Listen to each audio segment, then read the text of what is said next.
au stade du 28 septembre. Pourquoi refuser que les leaders politiques blessés grièvement sortent du pays pour aller se soigner? Pourquoi? Je reprenais la question, maître. Si vous n'avez pas souhaité, si vous n'avez pas voulu qu'il y ait le massacre au stade du 28 septembre, pourquoi vous avez empêché les blessés de sortir du pays pour aller se soigner, notamment les leaders politiques? Merci pour la question. D'abord, je commence par rectifier la question. Je n'ai pas ordonné ou organisé le massacre du 28 septembre avant de répondre à votre question.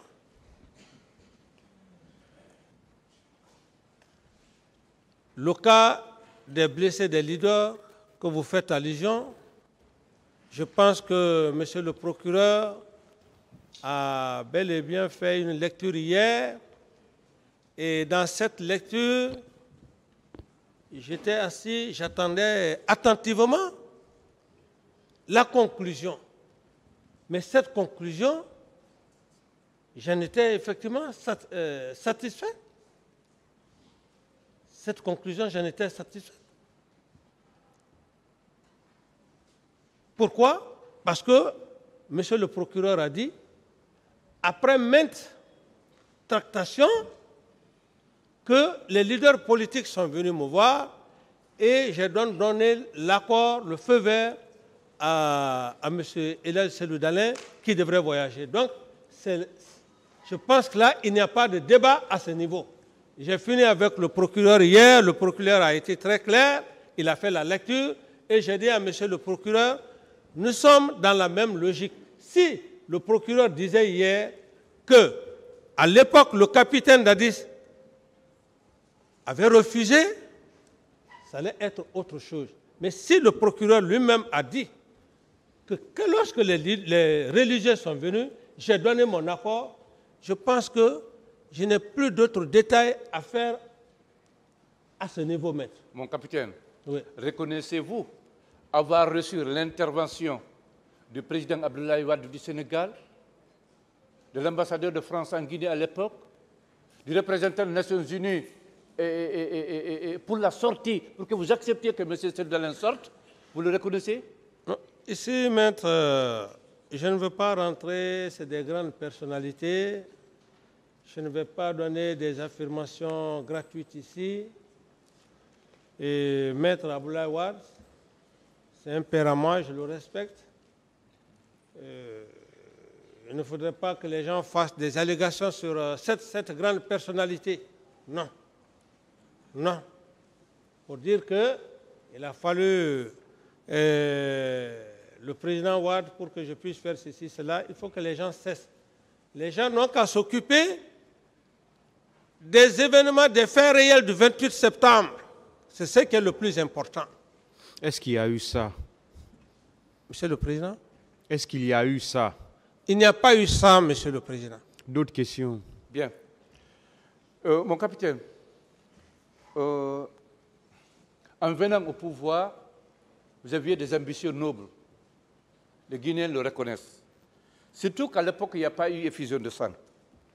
Mais qui vous a fait changer cette décision d'organiser les élections au bout de 24 mois, restituer le pouvoir aux civils et partir dans les casernes? Qui vous a fait changer de décision, mon capitaine? Merci pour... parce que ce n'est pas toutes les questions qu'on peut... C'est une très belle question, parce que d'abord, la question en elle-même, elle est sincère et vous êtes honnête, vous êtes sincère en disant que vous avez une bonne idée. Parce que quel que soit un être humain, reconnaissez au moins son bienfait. Par rapport à votre probité morale, votre honnêteté, je vous réponds. Merci, mon ce sont des hommes comme ça qu'on a besoin pour construire la Guinée. C'est ce qui peut encourager les patriotes et même les nouvelles générations à venir. Parce qu'il faut des hommes comme ça. Sinon, les nouvelles générations, lorsqu'ils vont venir, ils vont dire non, on a vu un homme engagé, mieux vaut s'enrichir, allez. Je vous réponds, maître. Merci, mon capitaine. Et la question elle est belle et bienvenue. Maître, je fus en toute sincérité trahi par l'homme à qui je l'ai fait confiance, le général Sekouba Konaté. Pour preuve, je le dis, où je suis là, vous savez, j'avais dit même à Monsieur le Président, j'ai dit, moi je ne cherche pas à faire plus de 30, 40 ans. Non, non, non, je n'en ai pas besoin. Je dis la vérité et je n'ai pas peur de la mort, je n'ai pas peur de quoi que ce soit. Donc, votre question est essentielle pour que Monsieur le Président du tribunal sache. Je fus trahi par mon homme de confiance, Sekouba Konaté. Comment? Sekouba Konaté, c'était l'homme à qui je partageais le pouvoir avec lui. Je ne faisais rien sans lui. Même les organisations de Koronti ou bien de Boulibiné qu'on parlait, mais c'est Sekouba et ses amis qui organisaient ça. Pourquoi? Il fallait donner une mauvaise idée aux leaders politiques. Mais dans ce jeu, il était en connivence avec le professeur Alpha. Permettez-moi, maître, de vous expliquer. Alors, même lorsque dans les PV, même certains ont eu à dire que Dadis ou rien, c'était une forme que les leaders politiques et la société civile puissent me faire la guerre.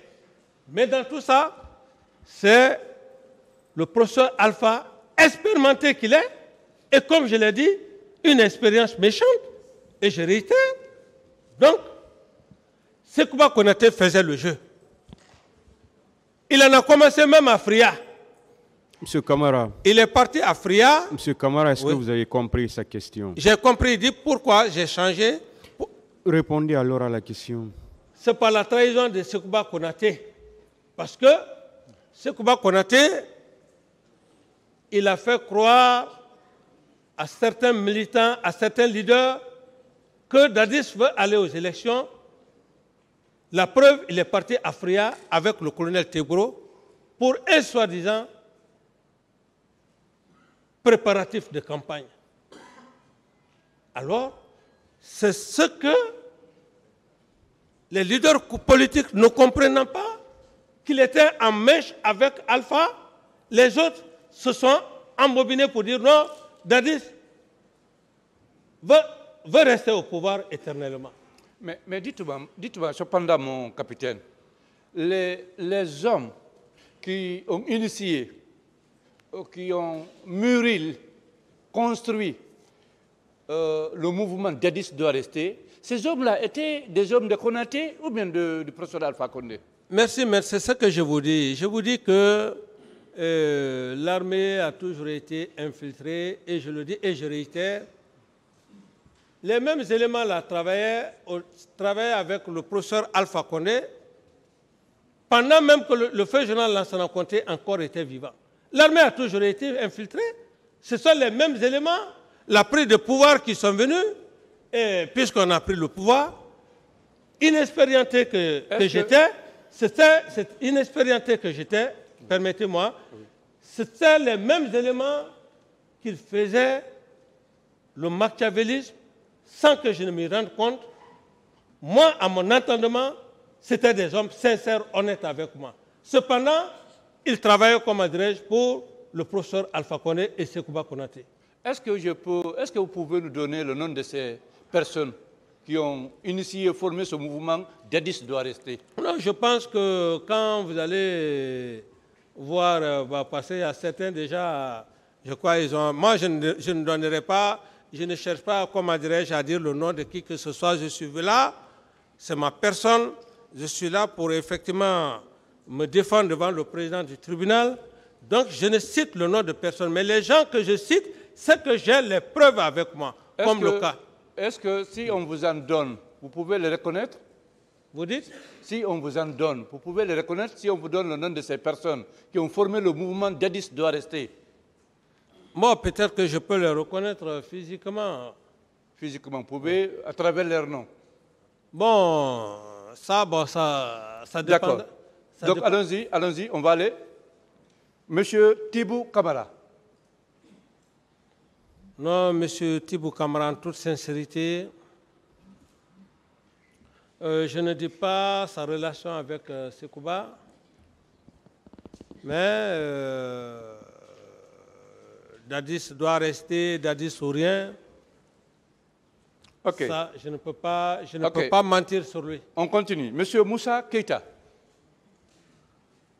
Eh bien, ça c'est...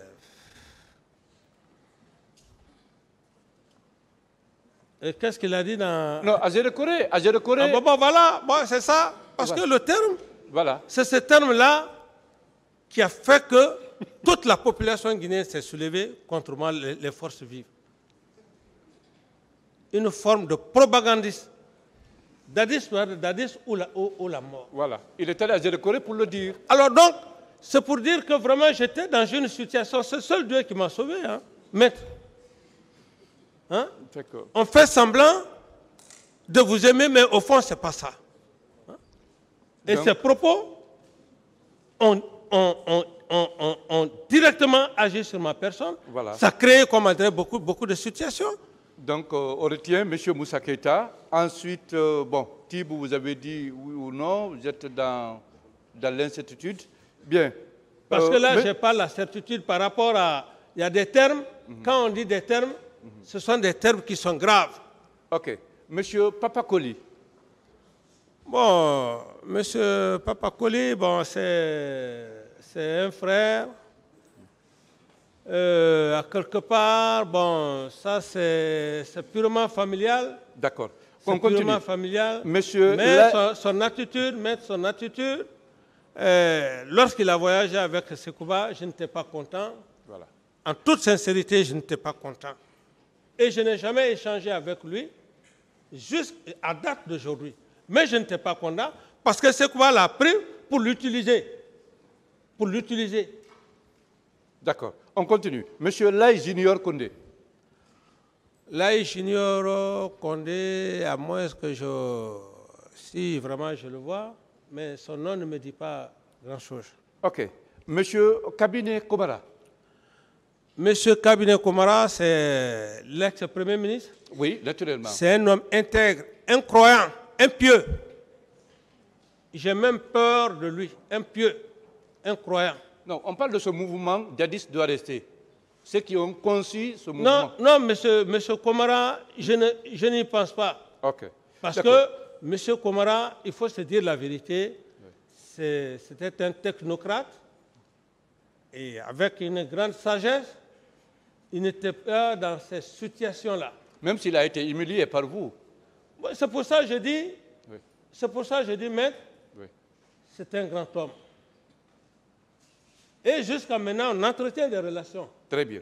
On continue. On continue. Je ne l'ai pas humilié, mais ma réaction, bon, quand vous êtes avec un grand frère, hein, et il a toujours accepté. C'est ça la sagesse aussi. D'accord. Et c'est mon frère, il reste mon frère. Merci. On continue, mon capitaine. Monsieur Siba Lohalamou. Oui, d'ailleurs, je peux même dire que c'est mon instructeur, Siba Lohalamou. C'est mon instructeur. Quand je devrais aller à Saint-Cyr, c'est avec lui que je révisais. Voilà. C'est mon ancien en même temps. Oui, mais il faisait partie de ceux qui ont conçu ce mouvement. Dadis doit rester. Bon, et peut-être si il le faisait, je ne l'ai pas vu flagramment. Parce qu'il y en a tant d'autres en ont fait, mais qui n'ont même pas leur liste ici. D'accord.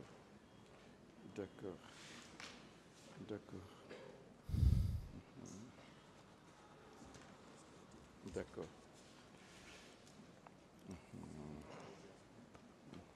Bien. Mon capitaine, à l'instant, on va parler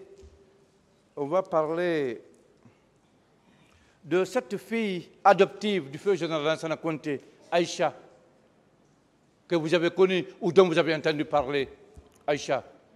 Oui. Qui a été violée par les hommes que vous avez envoyés.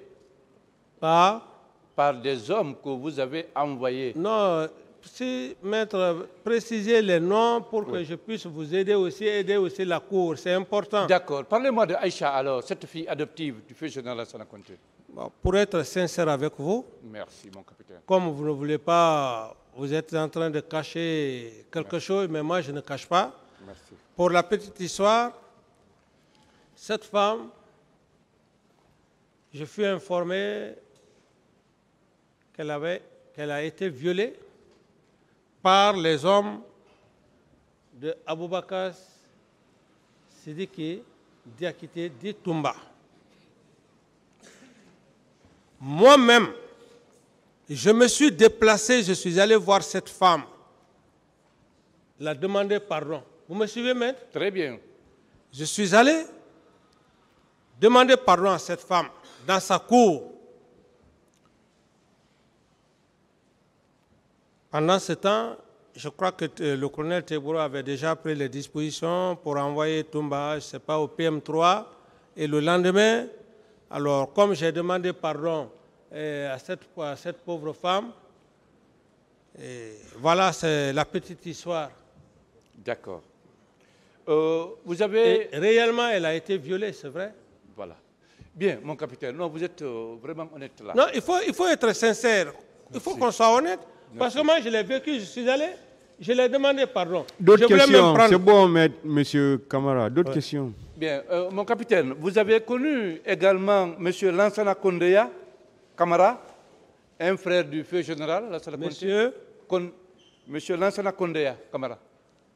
Non, il y a beaucoup de ses parents venaient au camp, mais une connaissance comme ça, stigmatisée, non. Et finalement, il semble qu'il a fallu que vous interveniez pour lui, parce qu'il était ligoté, il avait même perdu l'usage de ses membres par M. Marcel. Il a fallu que vous interveniez pour que les cordes lui soient levées. Bon, maître, vous savez, quand on est devant le tribunal, on a affaire à des hommes, mais on a affaire aussi avec Dieu. Oui. Parce que toute chose, il y a le péché. Alors à ce niveau, en toute sincérité, je ne vais pas juste parler devant le tribunal pour me faire plaisir, pour dire que oui, j'ai aidé ceci, cela, cependant que je ne l'ai pas fait. Entre Dieu et moi, c'est tout ce qui m'est cher. Vraiment, je n'ai pas assisté à cette scène, en toute sincérité, en âme et conscience. Mon capitaine.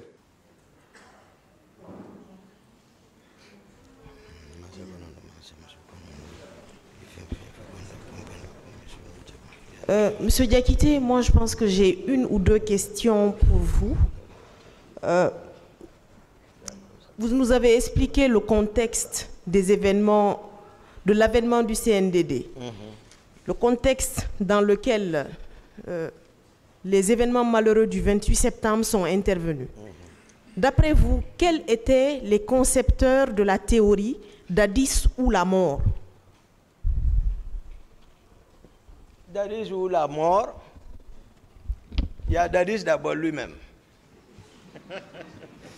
Parce qu'il a dit devant le peuple à Bolbiné.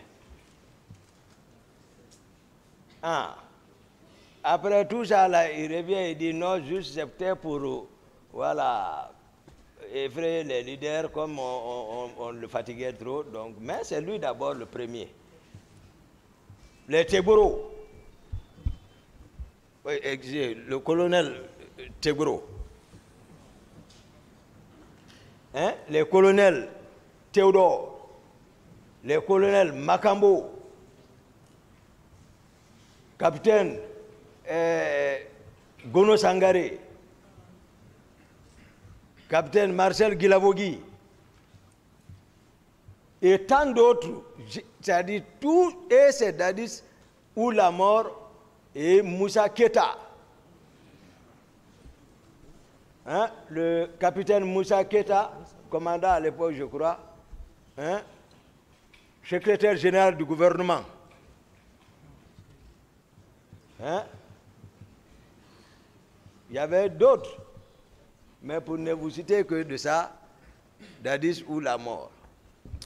Ok, M. Diakité, avec le temps, le recul, beaucoup de choses sont arrivées. Oui. les événements du stade, Oui. ensuite le 3 décembre, ensuite l'escalade de violence à laquelle vous et certains membres de votre famille ont été confrontés. Oui. Vous pensez que cette théorie d'Addis ou la mort est vraiment une théorie qui a été conceptualisée et qui a conduit au drame du 28 septembre? Oui, à mon avis. Et vous pensez que le recrutement de Kalea est lié à cette théorie de Dadis ou la mort? Oui, parce que Napoléon nous enseigne pour commander, il faut commander avec tes hommes. Mais ça, c'est des opinions. Voilà, il fallait s'adapter aux réalités, voilà, actuelles. Ça, c'était dans le passé. Maintenant, et c'est pour cela qu'il faut recruter ta communauté. Quand tu es avec ta communauté, tu affectais les autres à l'intérieur pour occuper. C'était ça. Ok, merci. Donc, effectivement, c'est ça.